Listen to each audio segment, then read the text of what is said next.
En la penumbra de su pequeño apartamento en Sevilla, Diego encendía una vela que apenas iluminaba el chaos de cables y pantallas en su escritorio.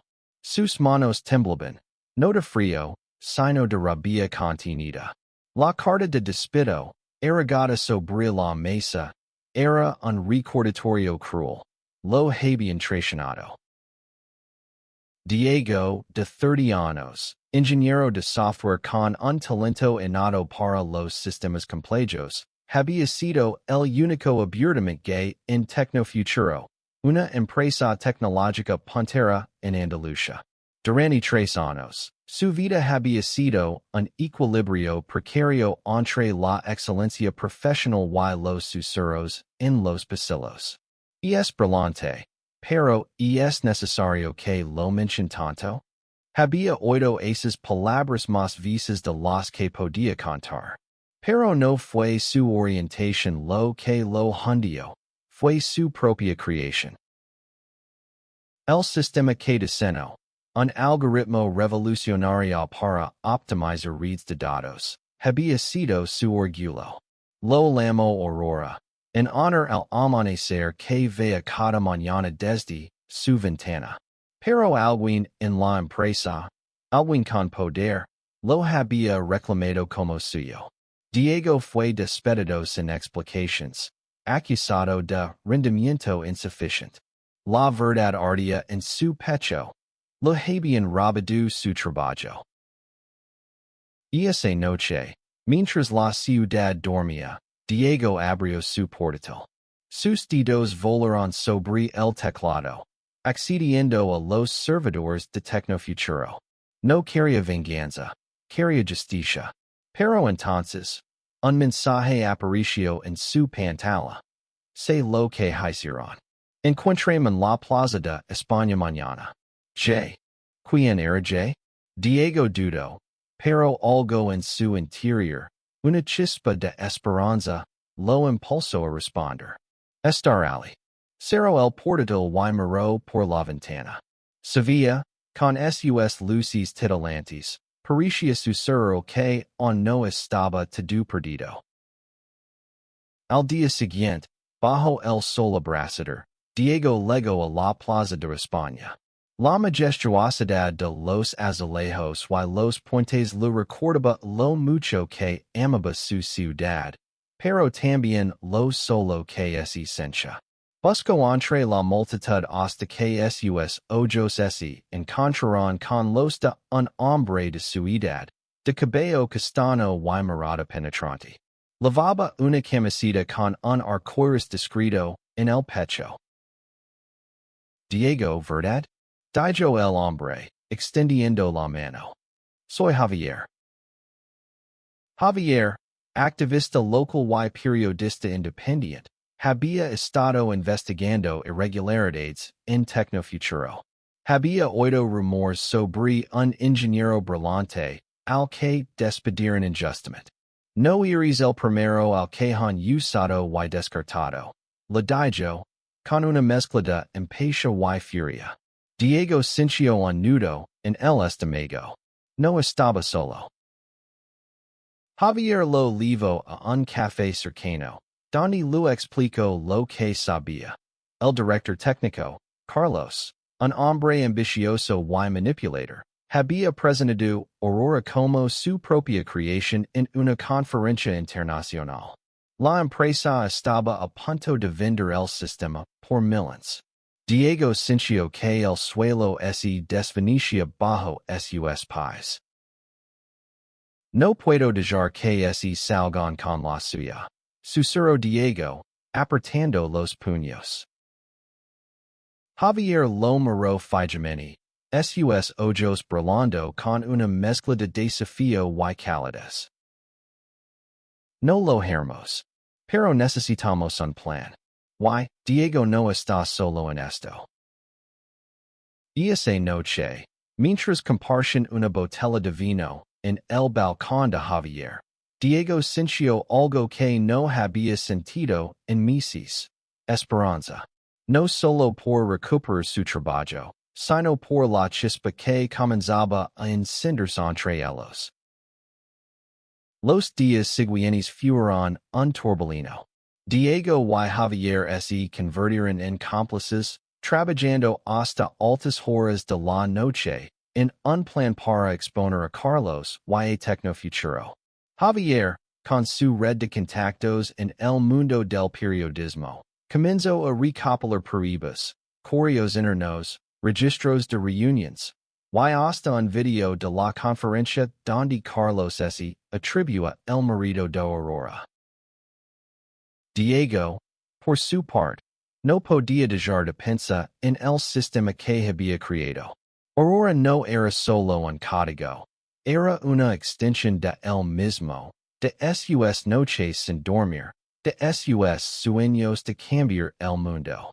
Recordaba las horas en su cubículo, ignorando los murmullos de sus compañeros, enfocándose en cada línea de código como si fuera una obra de arte. Una tarde, mientras caminaban por el barrio de Triana, Javier le confesó su propia historia. Había crecido en un pueblo conservador en Cádiz, donde ser abiertamente gay era un acto de rebeldía.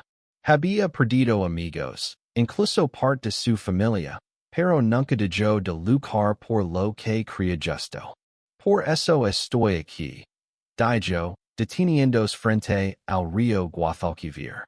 Porque nadie debería ser silenciado por ser quien es. Diego sintió un nudo en la garganta. Por primera vez, se permitió ser vulnerable. Lo habló de las noches en las que dudaba de sí mismo, de los comentarios hirientes en la oficina, de cómo había escondido partes de su vida para encajar. Javier lo escuchó en silencio, y cuando Diego terminó, lo abrazó. Fue un abrazo breve, pero lleno de una calidez que Diego no sabía que necesitaba. Sin embargo, el plan no estaba exento de riesgos. Carlos no era solo un ladrón, era un hombre con conexiones. Si descubría lo que tramaban, podía destruirlos. Una noche, mientras Diego hackeaba los servidores de la empresa para recuperar pruebas, un cortafuegos inesperado lo bloqueó. Alguien sabía que estaba allí. Tenemos que ser más cuidadosos, dijo Javier, mirando la pantalla con el seno fruncido. Si nos descubren ahora, todo se acabó. Diego asintió, pero su mente estaba en otra parte. Por primera vez en mucho tiempo, no solo estaba luchando por su trabajo, sino por algo más grande. Por su identidad, por su lugar en el mundo, y por la conexión que estaba creciendo con Javier. La tensión crecía con cada día que pasaba. Diego y Javier trabajaban sin descanso, pero las pruebas que tenían no eran suficientes para hundir a Carlos. Necesitaban algo irrefutable, algo que demostrara que Aurora era de Diego. Una noche, Diego tuvo una idea arriesgada. Introducirse en el sistema interno de Tecnofuturo y buscar los registros originales de su código. Cada línea que escribió tenía su firma digital, un detalle que Carlos no habría podido borrar sin destruir Aurora. Pero entrar en el sistema significaba exponerse a ser rastreado. No puedes hacerlo solo, dijo Javier, con una mezcla de preocupación y determinación. Si vas a arriesgar, lo haremos juntos.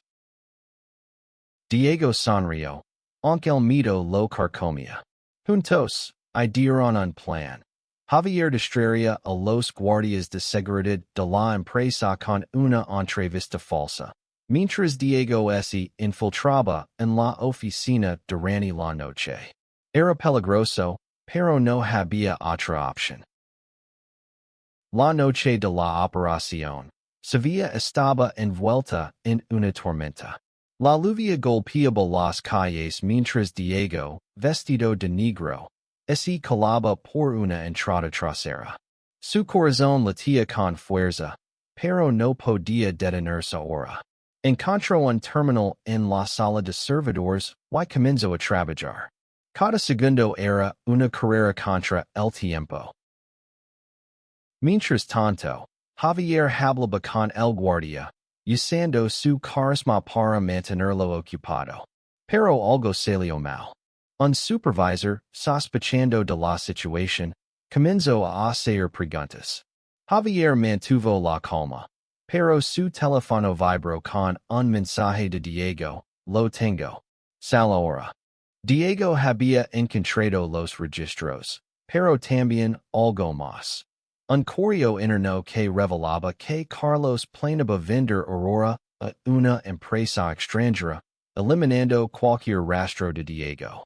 La traición era aún más profunda de lo que imaginaba. Cuando Diego salió, empapado por la lluvia, Javier lo esperaba en una callejuela. Sin pensarlo, se abrazaron bajo el aguacero, riendo y temblando de adrenalina. Por un momento, el mundo se detuvo. Eres increíble, susurró Javier, su voz apenas audible bajo la lluvia. Diego no respondió.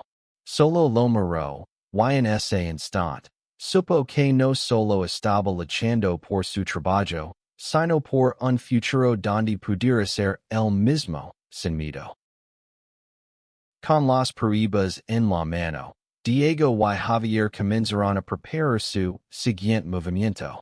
Publicarían todo en un artículo explosivo, escrito por Javier, que no solo expondría a Carlos, sino que también revelaría la cultura tóxica de Tecnofuturo. Pero la publicación venía con un costo. Diego tendría que exponer su vida personal al mundo. No estoy seguro de estar listo para esto, confesó Diego una noche, sentado en el sofá de Javier. La idea de que su orientación sexual se convertiría en parte de la narrativa lo aterrorizaba. Javier tomó su mano. No tienes que hacerlo solo, dijo. Why no tienes que dejar que te definen? Esto no es solo sobre ser gay. Es sobre ser tú. Y lo que has logrado. Esas palabras se quedaron con Diego. Durante días, dudó, pero cada vez que miraba a Javier, encontraba la fuerza para seguir adelante. Finalmente, decidieron publicar el artículo en una plataforma independiente, con el respaldo de varios contactos de Javier en los medios. El día de la publicación, Sevilla parecía contener el aliento. El artículo se volvió viral en horas. Las redes sociales estallaron con mensajes de apoyo, pero también con críticas. Algunos llamaron a Diego oportunista, otros a Javier agitador. Pero entre el ruido, había voces que agradecían su valencia, personas que se ven reflejadas en su lucha. Carlos, furioso, intentó desmentir las acusaciones, pero las pruebas eran irrefutables. La empresa anunció una investigación interna, y la presión pública crecía. Diego y Javier, sin embargo, sabían que no podían bajar la guardia. Una noche, mientras celebraban su pequeño triunfo en un bar de la Alameda, un hombre se acercó a su mesa. Era un abogado de Tecnofuturo. Retiran el artículo, o los demandaremos, dijo, con una sonrisa fría. Diego sintió que el mundo se derrumbaba otra vez, pero Javier, con su característica determinación, respondió, que lo intenten. No nos callarán. La amenaza de la demanda los obligó a actuar con más audacia. Diego y Javier comenzaron a trabajar con un grupo de activistas locales, organizando protestas frente a la sede de Tecnofuturo. La comunidad LGBT de Sevilla se unió a ellos, portando pancartas con mensajes como Justicia para Diego y el amor no se silencia. Diego, que siempre había evitado ser el centro de atención, se encontro hablando frente a una multitud. Su voz temblaba al principio, pero al ver a Javier entre la gente, sonriendo, encontró el courage para continuar. Habló de su amor por la tecnología, de cómo Aurora era más que un código, y de cómo nadie debería ser castigado por ser quien es. El discurso resonó profundamente. Las imágenes de la protesta se extendieron por toda España, y pronto, por el mundo. Tecnofuturo comenzó a perder contratos, y la presión sobre Carlos era insostenible. Finalmente, la empresa emitió un comunicado admitiendo que Aurora era de Diego y anunciando la renuncia de Carlos. Pero la victoria no fue completa.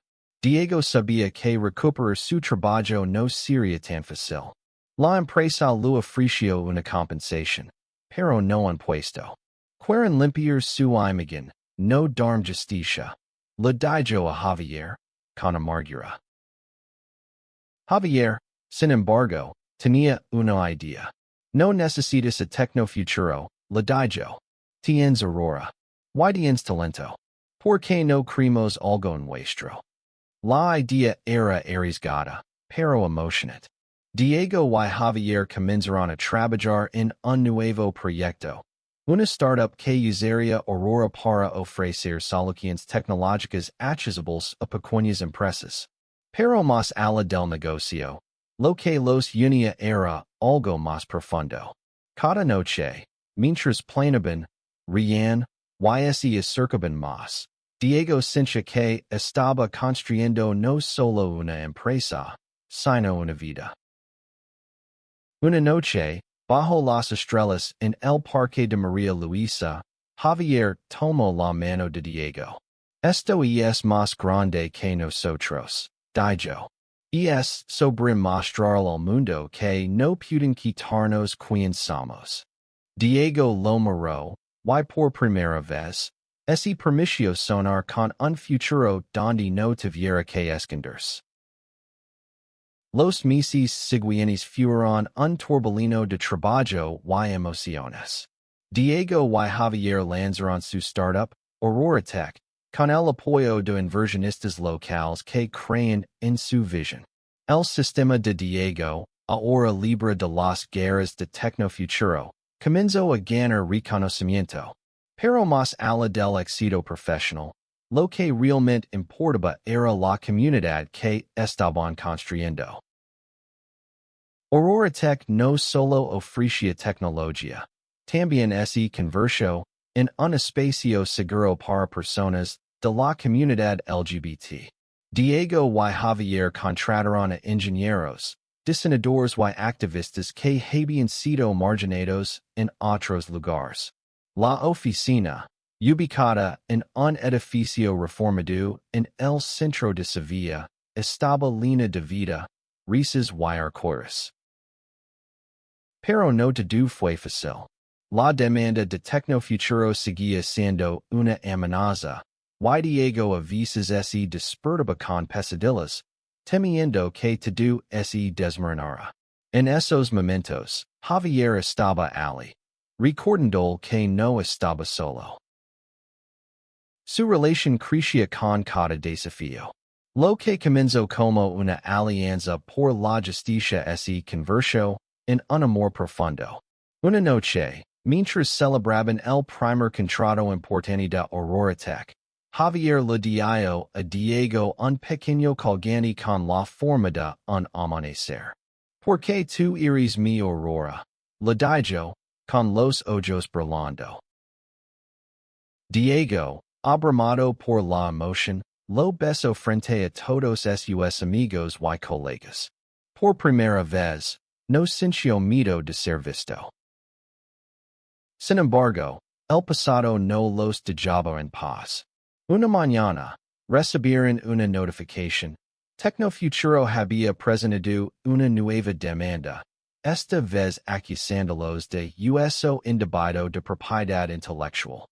Diego sintió que el mundo se derrumbaba otra vez, pero Javier, siempre el luchador, lo tomó de la mano. No veneganer, dijo. Porque esta vez, no solo tenemos peribas. Tenemos un ejercicio. El juicio fue un evento mediático. Sevilla, y gran parte de España, seguía cada detalle. Diego y Javier, con el apoyo de su comunidad, presentaron un caso impecable. Las peribas de Diego, junto con el testimonio de exemplitos de tecnofuturo que habían sufrido discriminación, fueron devastadores. En el estrado, Diego habló con una claridad que nunca había sentido antes. Contó su historia, no solo como ingeniero, sino como hombre gay que había luchado por su lugar en un mundo que intentaba silenciarlo. Habló de Javier, de su Valencia, y de como juntos habían construido algo más grande que ellos mismos. El veredicto legó tras semanas de tensión. Tecnofuturo fue declarado culpable de robo de propiedad intelectual y discriminación. Diego no solo recuperó los derechos de Aurora, sino que la empresa fue obligada a pagar una indemnización que aseguró el futuro de Aurora Tech. Pero para Diego, la verdadera victoria no fue el dinero ni el reconocimiento. Fue camino de la mano con Javier por las calles de Sevilla, sintiéndose libre. Fue ver a jóvenes ingenieros en su oficina, inspirados por su historia, trabajando sin miedo a ser quienes eran. Una noche, mientras contemplaban el río Guadalquivir, Diego se volvió hacia Javier. Todo esto empezó porque me robaron mi trabajo, dijo. Pero lo que encontré contigo eso es lo que me salvó. Javier sonrió, acercándose para besarlo. ¿Y tú me salvaste a mí? Respondió. Bajo el cielo estrellado de Sevilla, Diego supo que, aunque le habían robado su trabajo, nadie podría quitar su sistema. Un sistema de amor, resistencia y esperanza que había construido con Javier. Línea a línea, lucha a lucha, hasta crear un amanecer que nunca se apagaría.